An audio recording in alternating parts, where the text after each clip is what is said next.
Salam dostlar, mən Nicat və bu gün sizin qarşınıza yeni bir videoya çıxdım.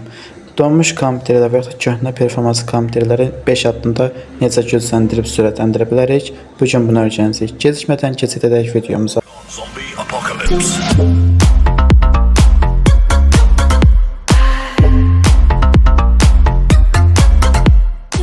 Yönədicinə daxil oluruq və burada başlanğıc uygulamalar pəncərəsini açırıq.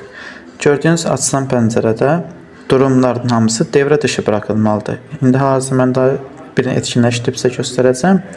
Bunun hamısı devre dışı buraxılmalıdır ki, kompüter açıldığı zaman bu proqramlar kompüterlə birlikdə açılmasın. İkinci addım olaraq Windows R düymələrini sıxaraq çalışdır pəncərəsini açırıq. Burada Files, Temp, Files yazıb tamamı klikləyirik. Ondan sonra açılan pəncərədə gördüyünüz bütün fayl və qovluqların hamısını seçib silirik. Bu isə kompüterin keş məlumatlarının yığıldığı bir hissədir. Burada sizin heç bir şəxsi məlumatınız yoxdur. Rahatlıqla silə bilərsiniz.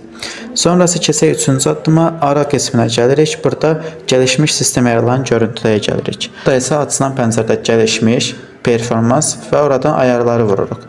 Gördüyünüz kimi qarşımıza yeni bir pəncərə açılır və burada ən iyi performans üçün ayarla düyməsini seçirsiniz. Sizin kompüterinizdə olanı dəyişin. Bundan sonra uygula və tamam vurursunuz. Bu isə kənar yumuşatmalar, gölgə effektlərinin azalmasına gətirib çıxarır. Sonra denədim masasına daxil olun, donanım vəzifəsinə daxil olursunuz, güc seçənəklərini seçirsiniz. Burada yüksək performansda saxlayın kompüterinizi. Dəngəli moddan çıxarın mütləq, yüksək performansa keçirin. Bu isə sizin üçün ən vacib olan addımlardan biridir. Ondan sonra isə keçək son mərhələmizə. Axtar pəncərəsində sürücülərinizi birləşdirin və ən iyi duruma gətirin daxil olursunuz. Gördüyünüz kimi məndə bir disk var, C diski, o da seçildi də və mən burada ən iyi duruma gətir düyməsini vururam.